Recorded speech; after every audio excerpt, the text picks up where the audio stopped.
ओम नमो भगवते वासुदेवाय।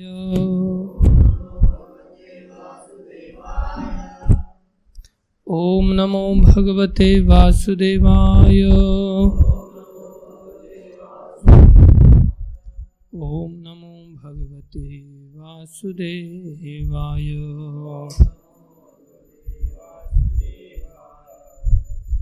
नारायणं नमस्कृत्यं नरं चैव नरोत्तमं देवीं सरस्वतीं व्यासं ततो जयमुदीरये।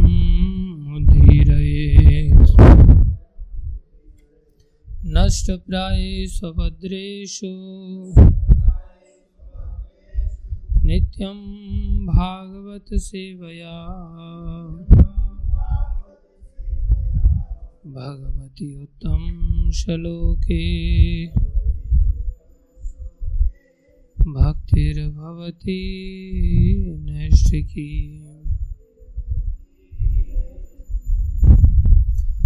श्रीमद् भागवतम स्कंद 1 अध्याय 17 श्लोक संख्या 13। आख्याहि वृषभद्रम् आख्याहि वृषभद्रं वः साधूनां कृतागसाम् आत्मवैरूप्यकर्तारम् प्रार्थानां कीर्तिदूषणम्। आख्याहि वृषभद्रं वः साधूनां अकृतागसाम् आत्मवैरूप्यकर्तारम् पार्थानां कीर्तिदूषणम्। आख्याहि वृषभद्रं वः साधूनां अकृतागसाम् आत्मवैरूप्यकर्तारम् पार्थानां कीर्तिदूषणम्।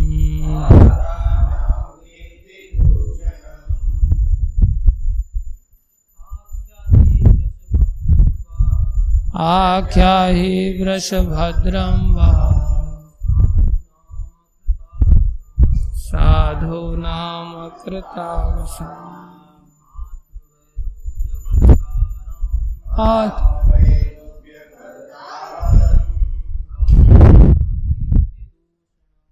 पार्थानां कीर्तिदूषणम्। आख्याहि वृषभद्रं वः साधूनां अकृतागसाम् आत्मवैरूप्यकर्तारम् पार्थानां कीर्तिदूषणम्।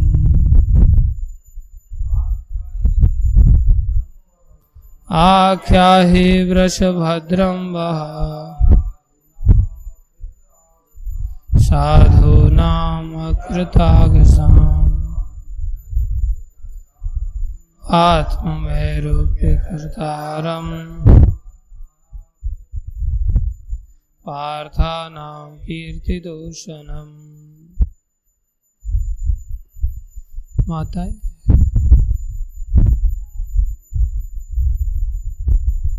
आख्याहि वृषभद्रं वः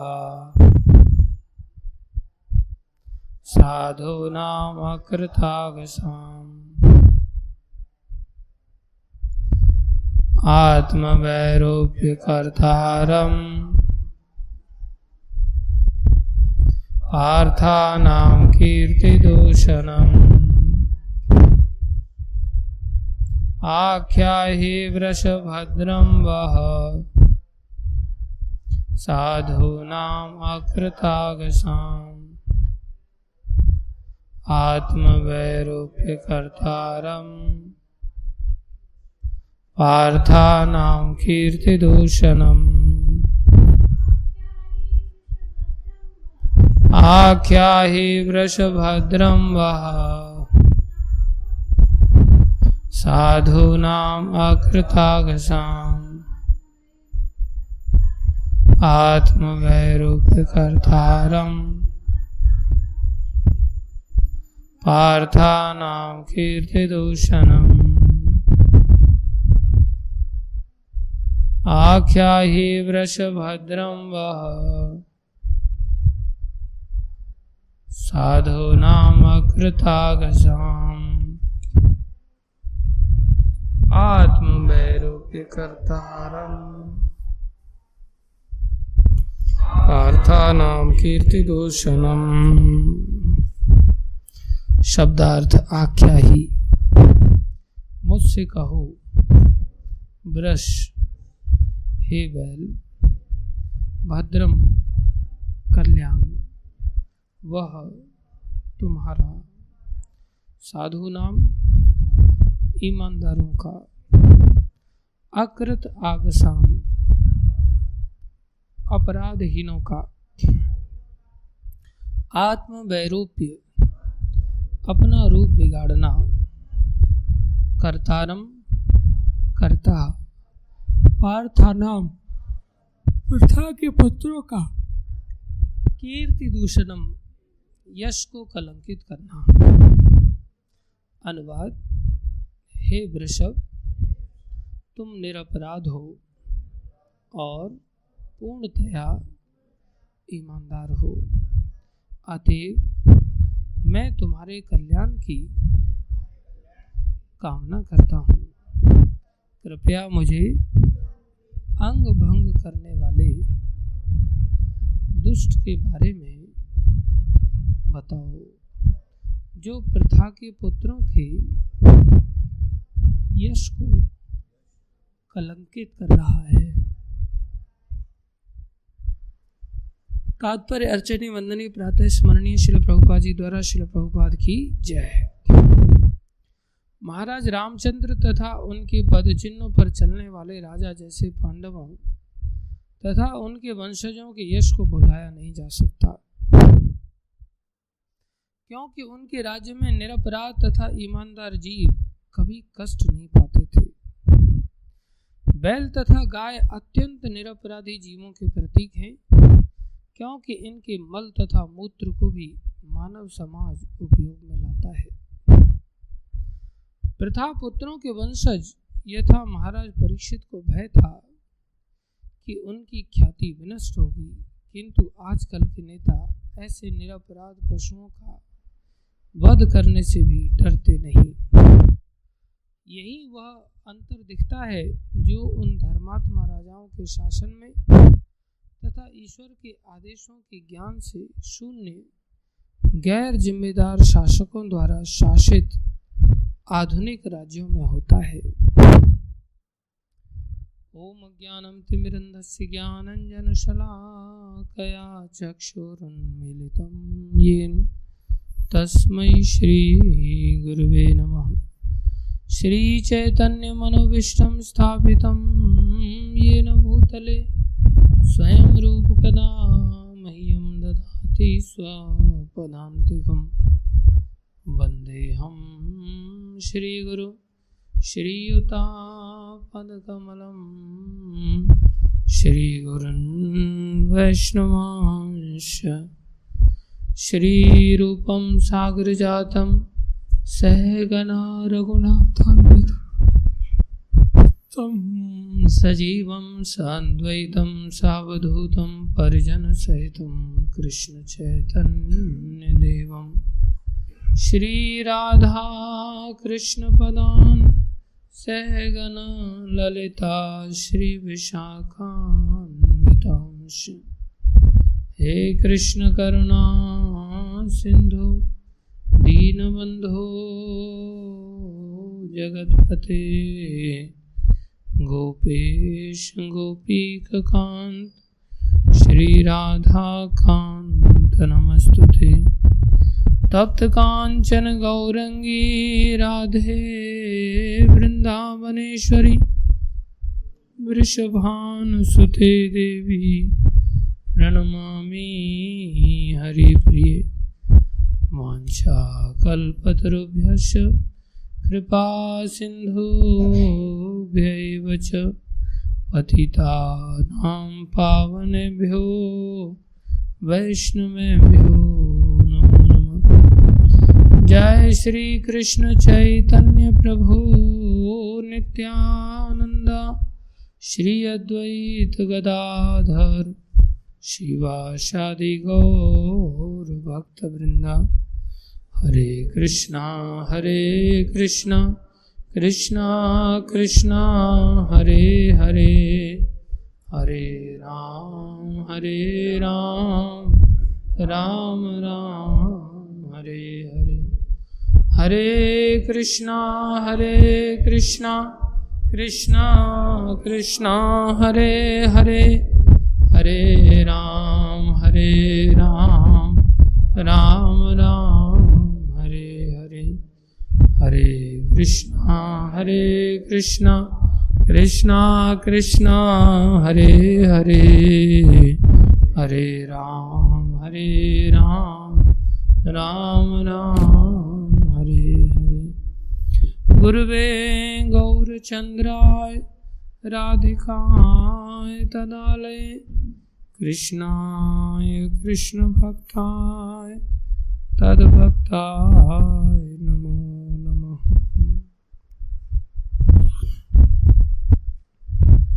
हरे कृष्ण।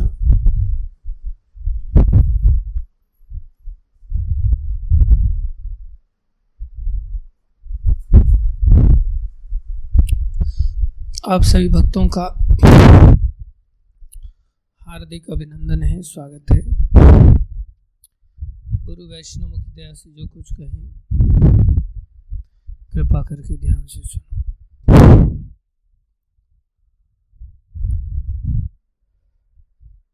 महाराज परीक्षित और धर्मरूपी बैल के बारे में यहाँ आपस में चर्चा हो रही है।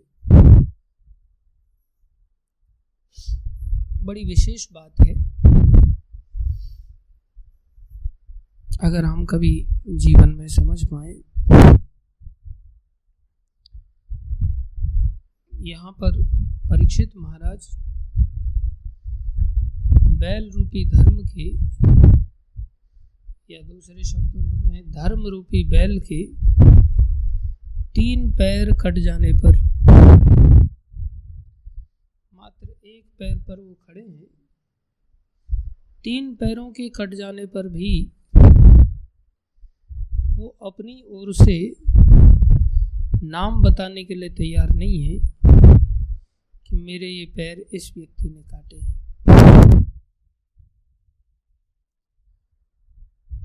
अगर हमारे साथ ऐसा हो जाए,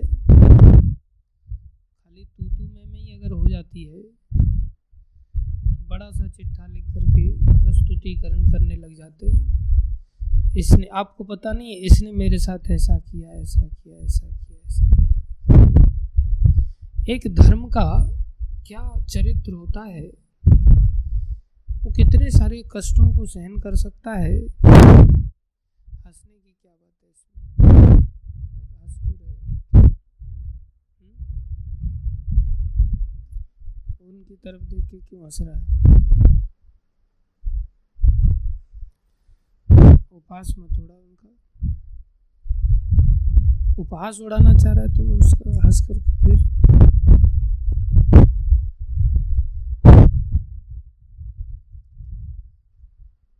एक धर्म का आचरण कैसा है, कैसा अद्भुत है कि यहाँ महाराज परीक्षित को पूछना पड़ रहा है अपनी ओर से, तुम मुझे नाम बताओ। प्रहार कर रहा था। महाराज परीक्षित ने भी देखा था कि एक शूद्र राजा के वेश में शूद्र क्यों है? कर्मों के अनुसार। प्रहार करते हुए जब देखा तो राजा वेश में देखा कि प्रहार कर रहा है, पीट रहा है, लेकिन पैरों के बारे में जानकारी नहीं थी महाराज परीक्षित को। इसके 3 पैर कैसे कट गए? संदेह था या तो इसने ही काटे या किसी और ने काटे, इसलिए नाम पूछ रहे। लेकिन धर्म एकदम से खुश हो जाते महाराज परीक्षित को देख करके और तुरंत व्यक्त करते कि मेरे साथ इसने ही पैर काटे हैं, देखो ये मेरे को पीट रहा है, अच्छा हुआ आप आ गए, आप मेरी रक्षा कीजिए। नहीं, कितना भगवान के ऊपर वो निर्भर रहता है एक धर्म या एक भक्त, ये बड़ी अद्भुत विचारने की बात है। यहाँ परीक्षित महाराज कह रहे हैं कि तुम निरपराध हो क्योंकि तुम बैल हो। बैल मात्र होने से उन्होंने उसको निरपराध घोषित किया है। जैसे राधा रानी ने भी जब अरिष्टासुर का भगवान श्री कृष्ण ने वध किया तो इतनी बड़ी गो भक्त थी कि उन्होंने कहा तुम्हें पाप लग गया, जाकर के स्नान करके आओ अभी संसार के सारे तीर्थों में। भगवान कृष्ण कहने लगे अरे ये तो दुष्ट था। बोले दुष्ट था या कुछ था, लेकिन गोवंश में था, गोवंश में आ गया, इसलिए ये अपराध देखने का इसका हमारा कर्तव्य नहीं है। हम इसके अपराधों को नहीं देख सकते, इसकी राक्षसी वृत्तियों को नहीं देख सकते। कैसे कैसे चरित्र आते हैं कई बार। और आचार्य ये भी कहते हैं कि नहीं, दुष्ट अगर किसी भी वेश में है तो उसको दंड मिलना भी चाहिए। कहाँ वैष्णवों की क्या धारणा है, राधा रानी की क्या धारणा है और कृष्ण की क्या धारणा है। कृष्ण कह रहे हैं ये बैल रूप में राक्षस था, इसलिए इसका वध करना अत्यंत आवश्यक था। और राधा रानी कह रही है ये बैल रूप में था, बस वही काफी है। फिर चाहे राक्षस था या जो भी था, ये बैल मतलब गोवंश के अंदर था, इसलिए पूजनीय है। तुम्हें इसका वध करने का अधिकार नहीं था और तुम्हें अपराध लग गया, वजह करके तीर्थों में स्नान करके। अर्थात केवल ऊपर की वेशभूषा को देख करके इतना बड़ा सम्मान है। तुलसीदास जी ने रामायण जब लिखा तो उसमें राक्षसों का भी गुणगान किया। बोले वो भी तो आत्मा है, वो भी तो भगवान के अंश है। सबका गुणगान किया, भूत पिशाच आदि सबका गुणगान। साथ में तुलसीदास जी ये भी लिखते हैं कि सबका सम्मान करना चाहिए, साथ में ब्राह्मण जाति मात्र का सम्मान करना चाहिए। यदि उसके अंदर ब्राह्मण क्वालिटीज भी नहीं है तो भी उसका सम्मान करना चाहिए, ये भी लिखते हैं। साथ में भागवत के अंदर अन्य चर्चाएं भी आती हैं, स्वयं तुलसीदास जी भी लिखते हैं। इसलिए देखा जाए तो ये बड़े धर्म संकट की बात आ जाती है, क्या करें क्या ना करें, कैसी स्थिति में कैसे जिए। अभी जैसे सदाव्रती महाजन जी की घटना आती है, उसमें उनके यहाँ एक साधु आकर के रहता था और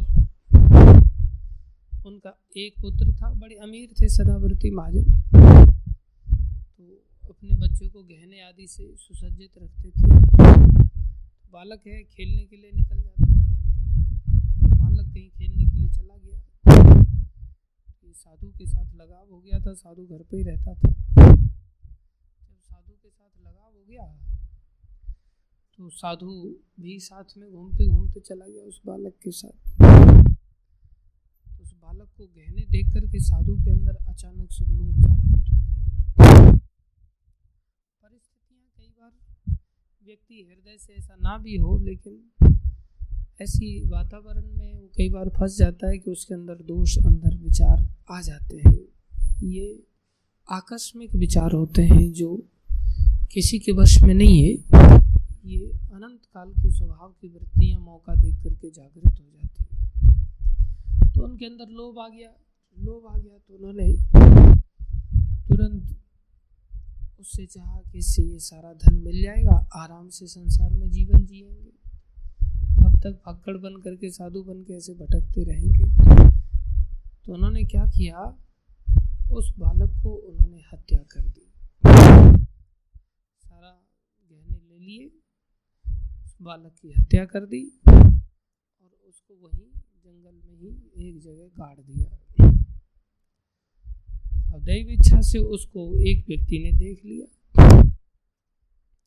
जब देख लिया तो उसने आकर के सदाव्रती महाजन को बताया। जब सदाव्रती महाजन अपने संतान को ढूंढ रहे थे, मेरा बालक कहाँ चला गया, तो उन्होंने बता दिया, इस साधु ने जो आपके यहाँ पर रहता है उसने इसका वध कर दिया है और सारे गहने लूट लिए।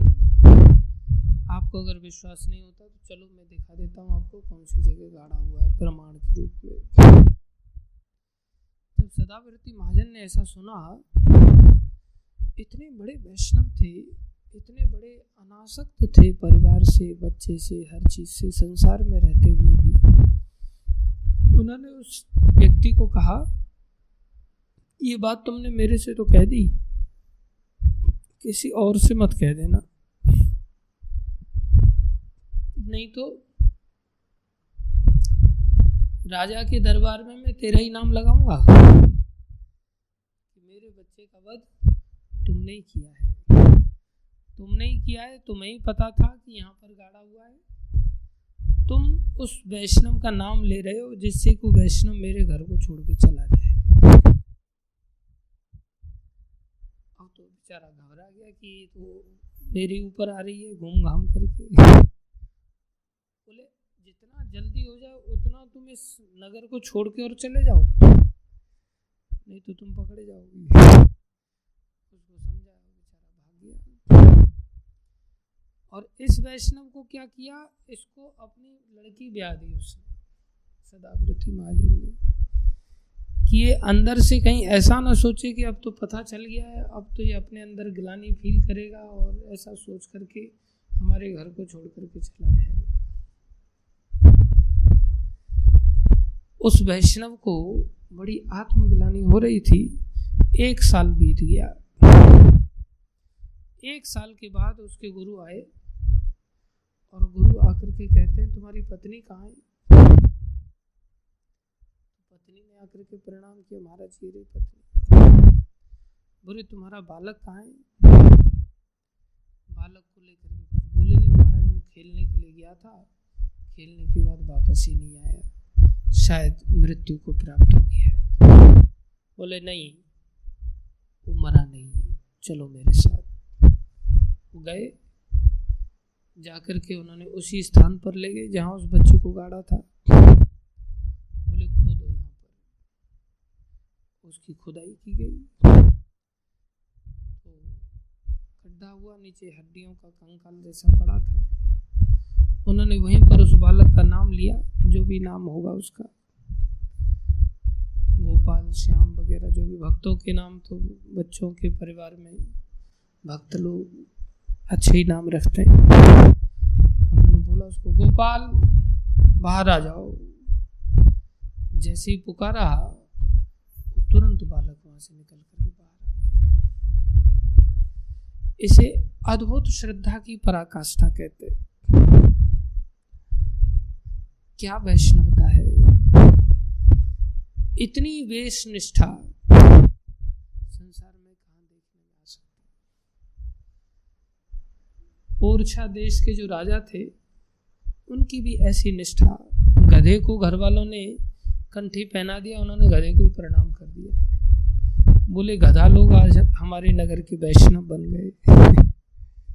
तो धर्म की परिभाषा अगर देखा जाए तो कोई निश्चित रूप से नहीं कह सकता कि यही सीमा है धर्म की। जैसे यहाँ पर धर्म के 3 पैर कट जाने पर भी वो अपने दुख को व्यक्त नहीं कर रहे। सदाव्रती महाजन की संतान मर जाने पर भी अपने दुख को व्यक्त नहीं कर रहे। सदन कसाई के हाथ कट जाने पर भी अपने दुख को व्यक्त नहीं कर रहे। उन्होंने कहा मेरी गलती है। वो सोचते हैं कि ऐसा हो ही नहीं सकता, किसी न किसी जन्म के कर्म का ही परिणाम है जिस कारण से मेरे जीवन में इस प्रकार के कष्ट आ रहे हैं।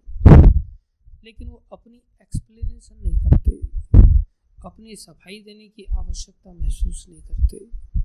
अंदर ही अंदर अपने आप को वो सहन कर लेते हैं। इसलिए चैतन्य महाप्रभु ने कहा तृणादपि सुनिचेन तरोरपि सहिष्णुना। एक वैष्णव इतना सहनशील होता है, ये प्रत्यक्ष देखने में आता है। जयदेव गोस्वामी के जीवन चरित्र में देखने में आता है कि जब डाकुओं ने उनके हाथ और पैर दोनों ही काट दिए और कुएं में पटक दिया, फिर भी उन्होंने ये नहीं कहा कि इन्होंने मेरे हाथ पैर काटे। डाकू पहचान लिए उन्होंने, फिर भी नहीं कहा कि इन्होंने मेरे हाथ पैर काटे। खाली भागवतम की बात नहीं हो रही है यहाँ। 3 पैर कट जाने पर वो ये नहीं कह रहे कि मेरा और काटने वाला सामने है, तो भी ये नहीं कह रहे कि इसने मेरे पैर काटे। कैसी विचित्र बात। इसलिए वैष्णव बनना मतलब दुनिया का सबसे कठिन काम है। वैष्णव बनना तो इसमें दिमाग लगता ही नहीं, व्यक्ति का दिमाग ही नहीं लगा सकता।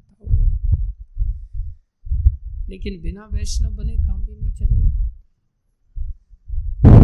बिना वैष्णव बने हम सोचें कि अरे इतने दुखों को सहन करना पड़ेगा, क्या फायदा ऐसी वैष्णवता से? दूसरे को भी तो दंड मिलना चाहिए। अरे तुम वैष्णव ऐसे सहनशील नहीं बनोगे तो तुम्हारे अनादिकाल के कष्ट वैसे भी नहीं कटेंगे। अभी अगर नहीं सहन करोगे, कल चल करके बकरा बनोगे, मुर्गा बनोगे, तब तो गर्दन ही कटेगी। इसलिए अनंत जन्मों के कर्मों का परिणाम समझते हुए अभी हमें हर प्रकार के कष्ट को क्या करना चाहिए? सहन करना सीखना चाहिए। हर प्रकार के कष्ट को सहन करना सीखना चाहिए। यही वैष्णवता है। व्यक्तिगत रूप से हर प्रकार के कष्ट को सहन करना सीखना चाहिए और दूसरों के लिए तत्परता दिखानी चाहिए। जैसे महाराज परीक्षित तत्परता दिखा रहे हैं। ये नहीं अरे तेरे पैर कट गए तो क्या हुआ, मैं अपना वैष्णव हूँ, अपना भजन करता रहूंगा। नहीं, उन्होंने कहा ये तो पांडवों की कीर्ति को धूमिल कर देगा, कलंकित कर देगा। हम पांडव वंशी हैं, किसी को दुखी हम देख नहीं सकते। इसलिए एक वैष्णव होता है वो सदा दूसरों की चिंता करता है, अपनी चिंता कभी नहीं करता। कितना भी कष्ट आ जाए उसकी सीमा ही नहीं है। हाँ, तरह तरह के वैष्णव होते हैं। गीता में 4 प्रकार के वैष्णवों को बताया गया है। कितने प्रकार के? 4 प्रकार के। कौन कौन से? कौन कौन से? भक्त को ही तो वैष्णव कहते हैं। हाँ, आर्त अर्थार्थी जिज्ञासु ज्ञानी च भरतऋषभ। 4 प्रकार के वैष्णव हैं, अर्थात जो मेरा भजन करते हैं। आर्त माने जो अपने दुख को लेकर के भगवान की शरण में भागता हो, उसको क्या कहते हैं? आर्त। वैष्णव वो भी माना जाएगा यदि वो अपने दुख को लेकर के कहाँ भाग रहा है? भगवान के पास जाना चाहिए, इधर उधर नहीं जाना चाहिए। अभी जैसे कोई उदाहरण दे सकते हो आर्त भक्त का शास्त्रों से? गजेंद्र, उनका पैर कटने जैसी स्थिति में ही था। कई बार हम किसी को ये भी नहीं कह सकते अरे ये वैष्णव नहीं है, देखो इसकी 3 टांगे कट गई, फिर भी यहाँ पर अपना दुख नहीं रोया, और इसका थोड़ा सा नाखून ही कट गया तो इतने में रोना धोना चालू कर दिया इसने। वहां पर एक टांग को भर लिया था मगरमच्छ ने, और 1000 वर्ष तक युद्ध चलता रहा। मगरमच्छ पानी का जीव खींच ले गया अंदर, अगाध राशि पानी की। जब खींच ले गया तो उसका वश चला ही नहीं। क्या कर रहे हो भाई तुम? क्या मैसेज में कौन सा श्लोक निकल रहा था? जब खींच ले गया, अंत में उसको सूझ नहीं आया। पहले तो अपनी ताकत लगाता रहा, तब अंत में भगवान की शरण में गया, किसी की शरण में नहीं किया। और कोई उदाहरण? माता द्रौपदी, द्रौपदी आर्त भाव के भक्तों में नहीं आते। उत्तरा माता को आर्त भाव के अंतर्गत लाया गया है। उत्तरा माता के गर्भ पर जब अश्वत्थामा ने प्रहार किया तो दौड़ करके गई। ब्रह्मास्त्र के द्वारा जब प्रहार हुआ, पाए पाए महाबाहु आपकी शरण में हूं, लगे तो मेरे प्राण निकल जाए चलेगा, लेकिन मेरे गर्भ के प्राण नहीं नष्ट होने चाहिए, मेरी रक्षा करो। वैसे देखा जाए तो इतने बड़े योद्धा हैं अर्जुन, जो उनके ससुर जी हैं घर के ही अंदर, कि उन्होंने देवताओं को पराजित किया है, स्वयं शिवजी के साथ युद्ध किया है, शिवजी को अपनी युद्ध कौशलता से प्रसन्न किया है। संसार में कौन है जो उनका सामना कर सकता है? वो ब्रह्मास्त्र को दूसरे ब्रह्मास्त्र से काट सकते हैं, इतने सामर्थ्यशाली हैं। और ऐसा भी नहीं कि उनको संकोच करने की जरूरत है। उत्तरा को अर्जुन ने ही पाठ पढ़ाया है, संगीत का सारी शिक्षा उन्होंने दी, फिर भी उनके पास न जाकर के सीधे किसके पास जा रहे हैं? भगवान श्री कृष्ण के पास। ऐसी अनन्य शरणागति, एकदम से दौड़ पड़े, किसी को देखा ही नहीं, न भीम को देखा, न अर्जुन को देखा, न युधिष्ठिर महाराज को देखा, किसी की शरणागति नहीं दी, आर्त भाव। ऐसे ही अर्थार्थी, किसी को बदले में कुछ चाहिए, कुछ देने के बाद। ध्रुव महाराज का उदाहरण है, उन्होंने भजन दिया, साथ में भगवान की कृपा पाना चाहा, वो भी ये वैष्णव है। ऐसा नहीं कि वो वैष्णव नहीं, बदला भी लेना चाह रहे हैं, एक प्रकार से कुछ बदले में चाह रहे हैं संसार से, भगवान से। जिज्ञासु किस्म के भी वैष्णव होते हैं, जो जिज्ञासा चाहते हैं, जैसे शौनक आदि ऋषि हैं। लेकिन जो ज्ञानी भक्त है, ज्ञानी मतलब संसारी वाला ज्ञानी नहीं, जो ब्रह्मवादी उपासक बनता है, जो ब्रह्म की प्राप्ति करता है, वो ज्ञानी अलग है। वो ज्ञानी भजन नहीं करता, भजन तो सेवा को कहते हैं, भक्ति को कहते हैं, और वो भक्त बनने पे ही संभव है। ज्ञानी के लिए तो निराकार में क्या, किसका भजन करेगा जब जिसका आकार ही नहीं, नाम नहीं, गुण नहीं, लीला नहीं, तो भजन किस चीज का करेगा? इसलिए ज्ञानी मतलब जो जानता है कि कृष्ण ही क्या है, सर्वे सर्वा है, कृष्ण ही सब कुछ है। कोई श्लोक बता सकता है?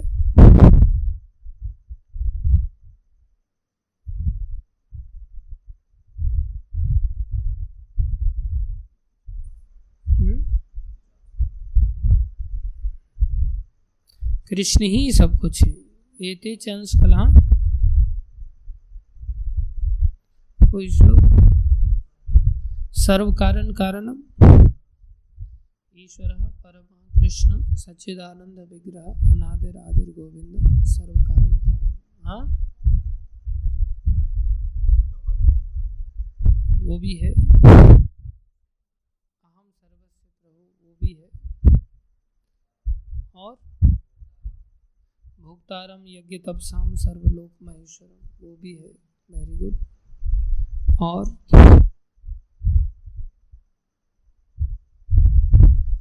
वासुदेवम सर्वम इति, जो महात्मा ऐसा मानता है वो ज्ञानी है। लेकिन ऐसे वैष्णव समात्मा सुदुर्लभ, ऐसे वैष्णव दुर्लभ होते हैं। अर्थात वो वैष्णव कैसा है? वो वैष्णव कैसा है? ज्ञानी वैष्णव है। वो भगवान की आत्मा बन जाता है, नित्य युक्त भगवान के अंदर वो अपने भजन में लगा रहता है। कुछ भी सहन करना पड़े वो सब कुछ सहन करता हुआ चलता है। जैसा कि यहाँ धर्म के चरित्र से सामने आ रही है बातें। लेकिन महाराज परीक्षित वो दूसरे किस्म के वैष्णव हैं, वो भी उदार हैं। बोलिए चारों के चारों वैष्णव कैसे होते हैं? चारा सर्वे वैते। चारों वैष्णव हैं। इसका अर्थ ये नहीं होना चाहिए कि वैष्णव मतलब बिल्कुल ऐसा ही टॉप मोस्ट पोजीशन का ही वैष्णव माना जाएगा, ज्ञानी ही वैष्णव है। नहीं, आर्त भी वैष्णव है, अर्थार्थी भी वैष्णव है, और जिज्ञासु भी वैष्णव है, और ज्ञानी भी वैष्णव है। क्यों वैष्णव है ये सभी? क्यों वैष्णव है? हाँ, भगवान का भजन करते हैं। चतुर्विधा भजन्ते माम। इनकी वैष्णवता का एक ही थर्मामीटर है, क्या है? भजन करना। ये भजन इतनी बड़ी चीज है कि ये आर्त व्यक्ति को वैष्णवता से बाहर नहीं कर रहा है। ये तो अपने दुखड़े को लेकर के भगवान की शरण में आ रहा है। अरे शरण में आ रहा है ये बड़ी बात है, भजन कर रहा है ना। दूसरा, बनियागिरी कोई कर रहा है तो भी वैष्णव के अंतर्गत ही रखा गया। ये नहीं कि बाहर निकाल दिया गया। ये तो अपने स्वार्थ को लेकर के लेन देन कर रहा है, भगवान के साथ बिजनेस कर रहा है। बिजनेस भी कर रहा है तो भी क्या है? वैष्णव है, अर्थार्थी।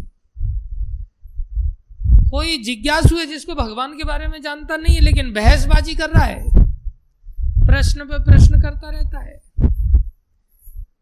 लेकिन साथ में थोड़ा भजन कर रहा है, सेवा कर रहा है।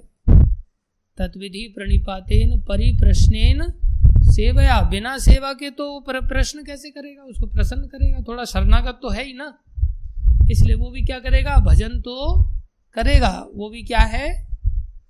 वैष्णव। ये नहीं यार ये तो बहुत पकाता है, ये कहाँ से भक्त आ गया, ये किसी काम का नहीं, भगा उसको। नहीं, वो भी क्या है? वैष्णव है। और जो हर प्रकार की परिस्थिति को सहन कर लेता है वो क्या है? वैष्णव है।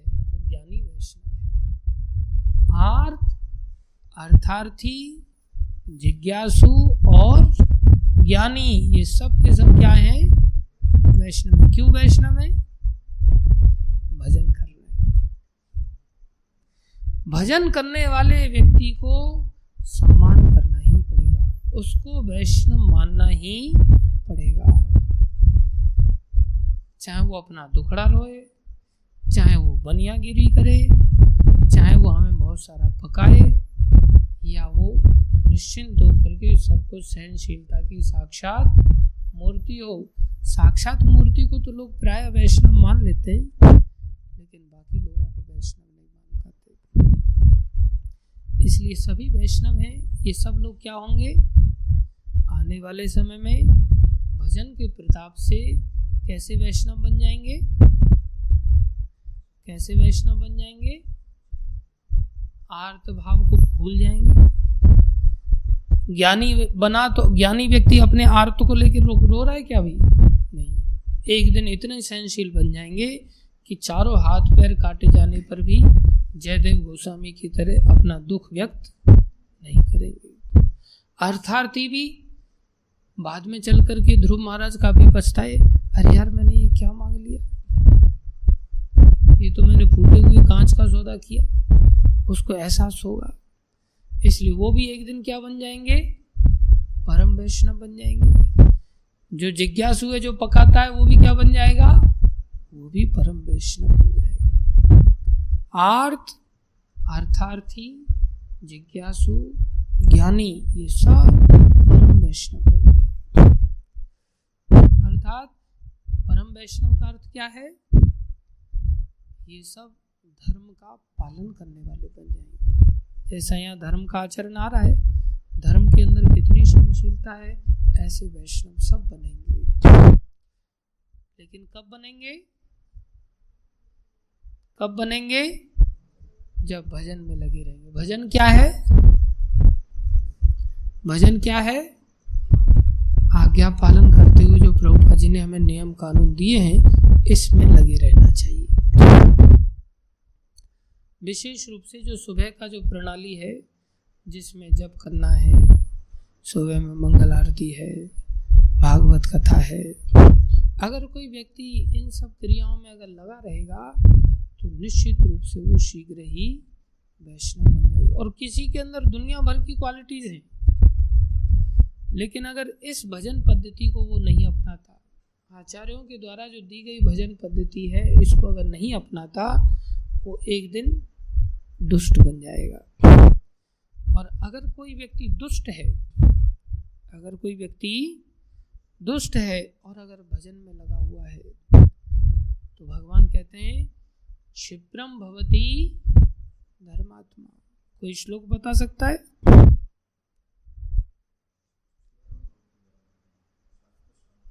शाश्वत शांतिम निगच्छति। क्यों वो क्षिप्रम भवति धर्मात्मा, मतलब पहले धर्मात्मा है क्या? श्लोक क्या समझा रहा है? क्षिप्रम भवति धर्मात्मा मतलब जल्दी ही बन जाएगा, मतलब अभी कैसा है? दुष्ट है, अभी धर्मात्मा नहीं बना।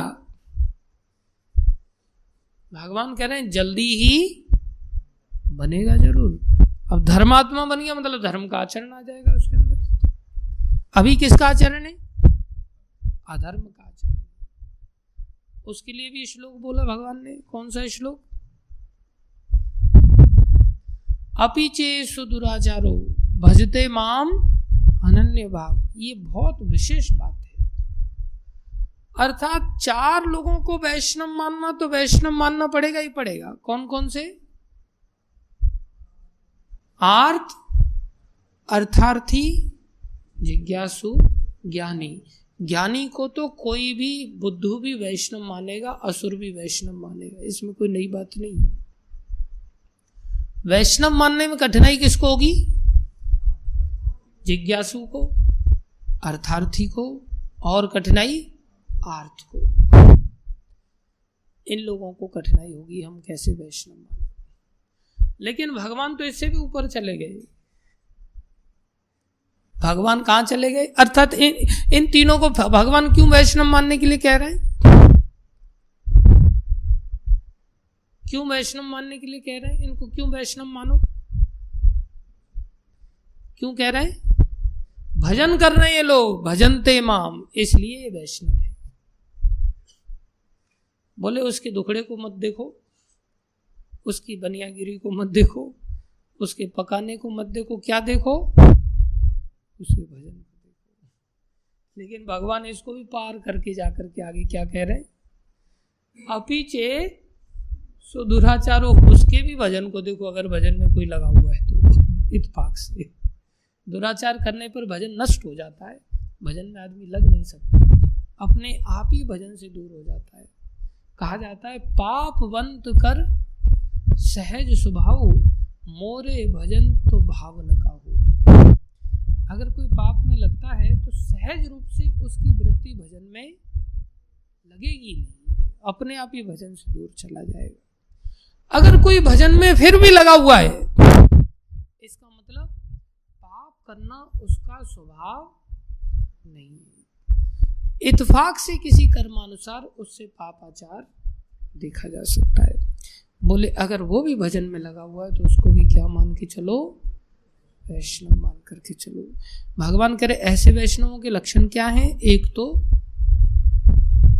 भजन करना, प्रमुख लक्षण क्या हुआ? भजन करना। दूसरा लक्षण क्या होगा? वो बता रहे हैं उदारा सर्व एवैते। ये सारे के सारे वैष्णव कैसे होते हैं? उदार होते हैं। जो महाराज परीक्षित महाराज का लक्षण यहाँ प्रकाशित हो रहा है, ये नहीं कि अपनी चिंता करने, वो दूसरों की चिंता करते हैं। आर्त वैष्णव भी चिंता करता है, अर्थार्थी भी चिंता करता है। क्यों चिंता कर पाते हैं? ये डिग्री अलग अलग होती है, लेकिन सब दूसरों की चिंता करते हैं, क्योंकि वो वैष्णव है। क्यों चिंता करते हैं? चिंता का लक्षण उनके अंदर कैसे आया? भजन करने से लक्षण आया, क्योंकि भजन करने वाला, जिस व्यक्तित्व का भजन कर रहे हैं वो कौन है? भगवान श्री कृष्ण, भगवान विष्णु, जो सारे संसार का पालन कर रहे हैं। इसलिए सारे के सारे वैष्णव कैसे पाए जाते हैं? उदार पाए जाते हैं। उदारता भी होनी चाहिए। तो कितने लक्षणों से वैष्णव पहचाने जाएंगे? कितने लक्षणों से वैष्णव पहचाने जाएंगे? मुख्य रूप से 2 लक्षणों से वैष्णव पहचाने जाएंगे। कौन कौन से? वैष्णव 2 ही लक्षणों से पहचाना जाएगा मुख्य रूप से, भजन और उदारता। ये वैष्णवता के लक्षण है। बनियागिरी वैष्णवता का लक्षण नहीं है। आर्त होना वैष्णवता का लक्षण नहीं है।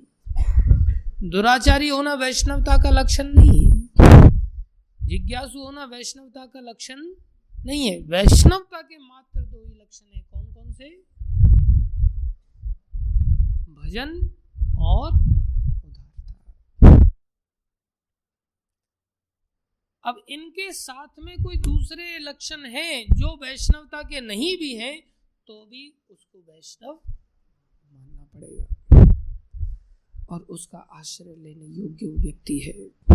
संसारी व्यक्ति से अच्छा है किसी आर्त वैष्णव की शरण में चले जाओ। संसारी व्यक्ति से अच्छा है किसी दुराचारी वैष्णव की शरण में चले जाओ। अगर भजन कर रहा है तो संसारी व्यक्ति से अच्छा है आर्त वैष्णव की शरण में चले जाओ। उससे अच्छा है किसी अर्थार्थी की शरण में चले जाओ। उससे अच्छा है किसी जिज्ञासु की शरण में चले जाओ। उससे अच्छा है किसी ज्ञानी की शरण में चले जाओ।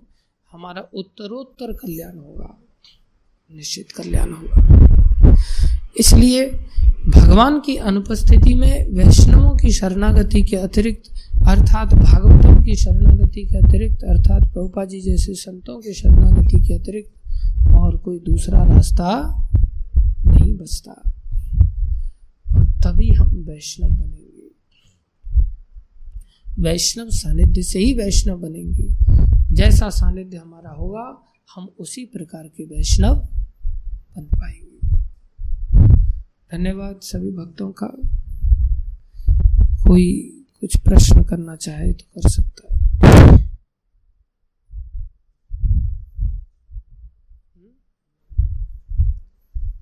इससे संबंधित प्रश्न नहीं हो, इससे संबंधित प्रश्न किया जाए। हाँ,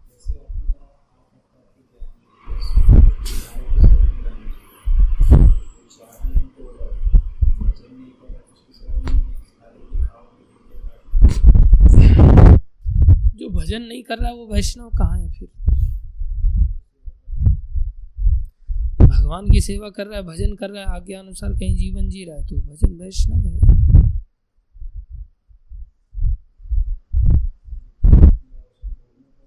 निश्चित भोगेगा, कर्मों के परिणाम तो आएंगे। अगर भक्ति तीव्र कर लिया तो कर्म काट सकता है।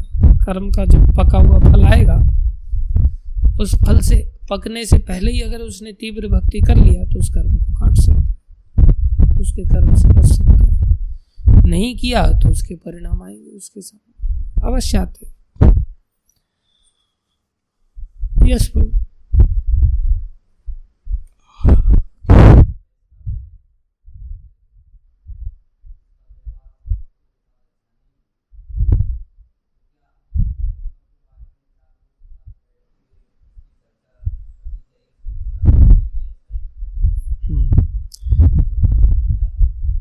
हाँ, देखो, अगर कोई वैष्णव है और वो व्यवहार में अच्छा नहीं है, किसी कारणवश कोई गलत दूषित व्यवहार कर रहा है, तो हमने जो कहा, पहली बात तो हमने कहा संसारी व्यक्ति की संगति करने से अच्छा वो वैष्णव का सानिध्य किया जाए, वो फिर भी हमारे लिए कल्याणकारी होगा। यदि वो इतना व्यवहार कुशल नहीं है, भजन कर रहा है फिर भी गालियां दे रहा है, भजन कर रहा है फिर भी एक प्रकार से कठोर शब्दों का उच्चारण करता है, उसकी टोन बड़ी कठोर है, भजन कर रहा है और एक दूसरे लोगों को भिड़ा रहा है, ग्रुपिंग कर रहा है, गुटबंदी कर रहा है, निंदा चुगली कर रहा है, लेकिन भजन कर रहा है लेकिन दूसरे के हिस्से का प्रसाद खा जाता है, भजन कर रहा है, अवज्ञा का पालन करता है, अर्थात आज्ञा का पालन नहीं कर रहा है, मन मर्जी से कभी कहीं भाग रहा है, कभी कहीं भाग रहा है, तो ये व्यवहार ठीक नहीं है। लेकिन संसारी व्यक्ति से फिर भी उसका संगति अच्छा है।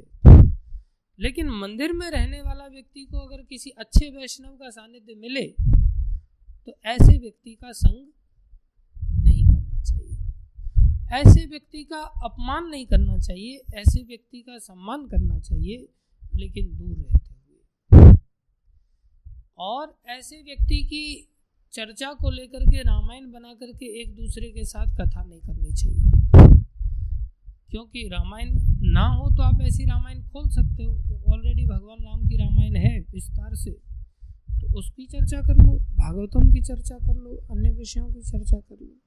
लेकिन हम किसी भक्त की चर्चा लेकर के अगर बैठ जाते हैं, वो निंदा के अंदर आएगा और वो हमारा नाश करेगा। अरे यहाँ धर्म इतने ऊंचे अवस्था पर आगे चल करके वर्णन आएगा।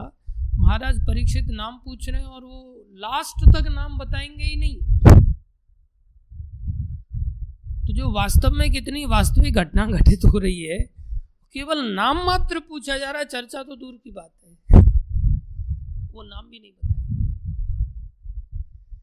तो लेकिन अब जो उस स्तर का वैष्णव नहीं है, वो तो नाम बताएगा ही बताएगा, और उस स्तर का वैष्णव नहीं है तो पूरा रामायण की चर्चा करेगा, निकाल करके मसाला लगा करके एक्सप्लेन करेगा। तो ये तो स्वाभाविक है। लेकिन जो वास्तव में अपना मंगल चाहता है, उसको चाहिए कि वो चर्चा ना करे। लेकिन भजन करने से ही छूटेगी, केवल बोलने से तो नहीं हो पाएगा। भजन क्या है? हाँ,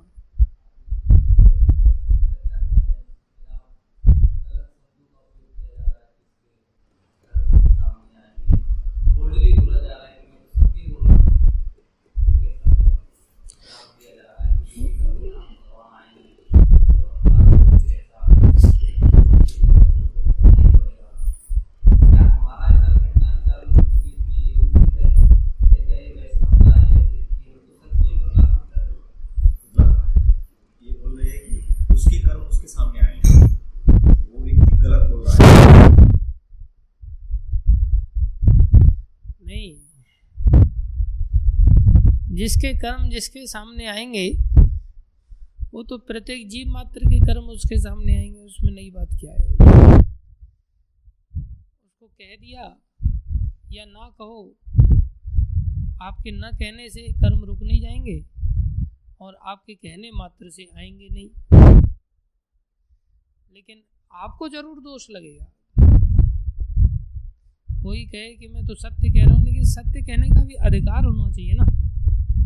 सत्य कहने का अधिकार गुरुजनों को है, सत्य कहने का अधिकार आचार्यों को है। वो जाकर के इस प्रकार से किसी को समझा सकते हैं, किसी को डरा सकते हैं, किसी को डांट सकते हैं, शास्त्र का रेफरेंस दे सकते हैं, सत्य की प्रामाणिकता को स्पष्टता से कह सकते हैं। तुम अपने बारे में ही पहले सत्य को पकड़ लो। प्राय हम दूसरों को तोलने के लिए जाते हैं, समस्या वहाँ पैदा हो जाती है, लेकिन जब हम स्वयं को तोलते हैं तब हमें पता चलता है। इसलिए ऐसी चर्चा आखिरकार नुकसानदायक ही होती है, व्यक्तिगत रूप से तो फायदेमंद नहीं।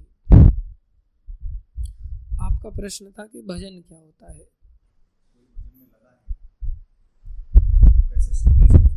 हाँ, बहुत अच्छी बात है। ये प्राय ये प्रश्न उठता ही है, सबके हृदय में उठता है और बार बार उठता है। एक बार समझाने के बावजूद भी उठेगा। क्यों उठेगा?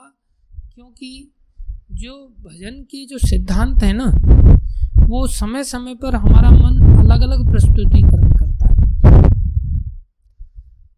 बंगाल के वैष्णव लोगों ने महाप्रभु से पूछा था ये प्रश्न, और प्रामाणिक पद्धति यही है एक्सप्लेन करने की कि कोई प्रमाण के साथ उत्तर दिया जाए। जैसे एकादशी की कथा पूछते हैं महाराज युधिष्ठिर, तो भगवान कहते हैं हाँ ये प्रश्न वशिष्ठ जी से पूछा था।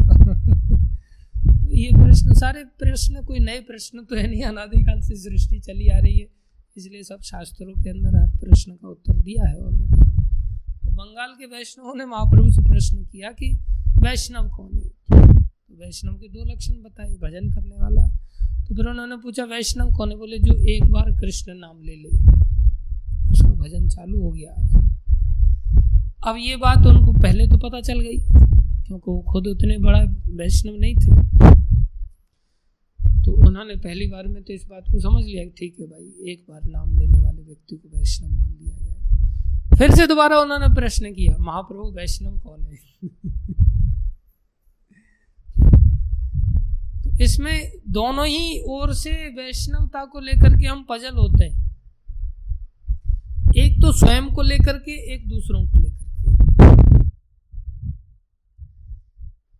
तो प्राय हम लोग स्वयं को लेकर के भी पजल होते हैं और दूसरों को लेकर के भी पजल होते हैं, इसलिए ये प्रश्न उठता है। अर्थात मैंने कृष्ण नाम ले लिया और सामने वाला व्यक्ति फिर भी मेरा सम्मान नहीं कर रहा है, एक तो इस बात को लेकर के अंदर प्रश्न उठेगा। तो उन्होंने जाकर के फिर प्रश्न किया, महाप्रभु वैष्णव कौन है? तो महाप्रभु ने कहा जो निरंतर भजन करता हो, जिसके मुंह से निरंतर कृष्ण नाम निकलता हो, बोले वो वैष्णव है। मैं वही तो भजन ही कह रहा हूं ना, भजन मतलब जो कृष्ण का नाम उच्चारण करता हो। एक बार भी कृष्ण नाम ले लिया किसी ने, उसने भजन किया है। और अगर कोई निरंतर भजन कर रहा है, निरंतर कृष्ण नाम का उच्चारण कर रहा है, तो बोले वो भी भजन है। ये स्वयं को लेकर के उनका प्रश्न उठा। पहले भजन का उत्तर मिल गया उनको, फिर भी उनको शांति नहीं मिली, तो उनको दोबारा ये उत्तर देना पड़ा, क्योंकि संभवतः व्यक्तिगत को लेकर के या तो ये प्रश्न उठेगा या दूसरे को लेकर के प्रश्न उठेगा। दूसरे को देख करके अरे यार, इसने कृष्ण नाम एक बार तो ले लिया, लेकिन इसके कर्म मेरे से देखे नहीं जाते, मैं इसको कैसे वैष्णव मानूं? किस हालत पर मैं इसको वैष्णव मानूं? तब महाप्रभु से जाकर के फिर से प्रश्न करेगा व्यक्ति। अब उसको समझ नहीं आ रहा तो क्या करेंगे? फिर महाप्रभु ने दूसरा उत्तर दिया। उस उत्तर में ये नहीं कहा कि ये वैष्णव नहीं है, निरंतर जप करना ये वैष्णवता है, ये उसके लिए कहा। साथ में ये दूसरे के लिए कहा। क्या कहा? बोले वो व्यक्ति जो एक बार कृष्ण नाम ले रहा है लेकिन उसके कर्म इतने अच्छे नहीं है, तो भी इसका अर्थ ये नहीं कि निरंतर नाम लेने वाला ही वैष्णव है, भजन कर रहा है। पहले वाला भी भजन कर रहा है, लेकिन ये दूसरे वाला जो भजन करने वाला, ये मध्यम कोटि का वैष्णव। उन्होंने वहां कोटि समझा दिया। स्वयं के लिए क्या समझाया कि तुम वैष्णव नहीं हो। अगर तुम्हें कंफ्यूज हो रहा है कि मैं एक बार भजन करने से लग नहीं रहा है कि मैंने भजन किया है, तो महाप्रभु कहते हैं तुम्हें इस तरह से लेना चाहिए कि तुम निरंतर भजन जप करोगे। दूसरे व्यक्ति को अगर तुम कहो कि वो वैष्णव नहीं, निरंतर भजन करने वाला वैष्णव है, तो ऐसा नहीं है। पहले वाला कनिष्ठ वैष्णव है, दूसरे वाला मध्यम कोटि का वैष्णव है। फिर उनके अंदर जिज्ञासा उठी, बोले तीसरे साल फिर के बोले वैष्णव कौन है, कौन भजन कर रहा है? प्रमुख लक्षण तो भजन है, उदारता के अंदर भी प्रमुख लक्षण भजन है। उदारता का गुण तो भजन के पीछे पीछे आएगा। अगर वास्तव में भजन कर रहा होगा तो उदार नहीं भी होगा तो बन जाएगा। इसलिए वैष्णवता का मुख्य लक्षण क्या है? भजन। और उस भजन से भी पहले वैष्णवता का एक और लक्षण है। बोले वो भजन भी कैसे करेगा, उसके लिए भी महाप्रभु से पूछा गया। बोले वैष्णव कौन है, वैष्णव का आचरण क्या? बोले असत्संग त्यागी एई वैष्णव आचार। बोले संसार का कुसंग का त्याग कर दिया और वैष्णवों के सानिध्य में आकर के रहने लग गया, वहां से उसका भजन चालू होगा। चाहे एक बार कृष्ण नाम निकलना तो चालू हो जाएगा। बोले और वैष्णवता की जड़ में ले जाकर के खड़ा कर दिया उसको। जब तीसरी बार प्रश्न किया, बोले वैष्णव कौन है? बोले तुम अपने आप को अभी वैष्णव मत समझना, निरंतर नाम जप रहे हो तो भी। ऐसा तुम्हारा चरित्र होना चाहिए, ऐसी तुम्हारे अंदर क्वालिटीज होनी चाहिए, ऐसा तुम्हारा भजन का प्रभाव होना चाहिए कि तुम्हें देखते ही दूसरा व्यक्ति वैष्णव हरि भजन करने लग जाए, देखते ही करने लग जाए। बोले वो कैसा वैष्णव है? उत्तम कोटि का वैष्णव है। बोले दूसरे को देखकर के ऐसा नहीं सोचना कि दूसरा ऐसा ही होगा तभी वैष्णव माना जाएगा। बोले नहीं, दूसरा कनिष्ठ भी हो सकता है, मध्यम भी हो सकता है, और अगर ऐसा पाया जाता है तो ऐसा उत्तम कोटि का वैष्णव है। अब भज धातु के अंदर जब हम जिस व्यक्तित्व का भजन करते हैं तो भजन मतलब भज धातु मतलब सेवा। भज धातु का शब्दार्थ क्या है? सेवा। सेवा की शुरुआत होती है नाम लेने से। सेवा की शुरुआत कैसे होती है? नाम लेने से। और नाम का वास्तव में जो प्रकाशन है वो क्या है? अन्य सेवाओं में लगना। इसलिए भजन क्या है? बोले कोई नाम जप रहा है, वो शुरुआत हो गई। और भजन क्या है? बोले नाम जप रहा है लेकिन फिर सेवा में भी लगने लग गया प्रत्यक्ष रूप से। मनसा वाचा और कर्मणा, कायिक मानसिक और वाचिक तीनों प्रकार की सेवा में लग गया। अभी वो नाम जप रहा है, कौन सी सेवा है ये? वाचिक सेवा है। वाचिक सेवा करेगा धीरे धीरे धीरे धीरे कायिक सेवा में आएगा। व्यक्ति कई बार क्या सोचता है, भज धातु मतलब सेवा और नाम जपना सेवा तो है नहीं। नहीं, ये वाचिक सेवा है। ये वाचिक सेवा आगे लेके जाएगी, मानसिक सेवा पर लेकर के जाएगी, कायिक सेवा पर लेकर के जाएगी, अवश्य लेकर के जाएगी। इसलिए प्रारंभ में सुबह का कार्यक्रम ये वाचिक सेवा के अंतर्गत आता है। इसलिए ये अत्यंत आवश्यक है, ये किसी भी कीमत पर करना चाहिए। अगर ये होगा तो आगे की सेवाएं आप कर पाओगे, ये नहीं होगा तो आगे की सेवाएं खत्म हो जाएंगी। अर्थात ये भजन होगा तो और बड़ा भजन भी होगा, अर्थात ये सेवा होगी तो बड़ी सेवा भी होगी, ये सेवा नहीं होगी तो दूसरी सेवा नहीं होगी। ये भजन के अंदर ही आता है सब कुछ। समझ में आया? और कोई प्रश्न है किसी का?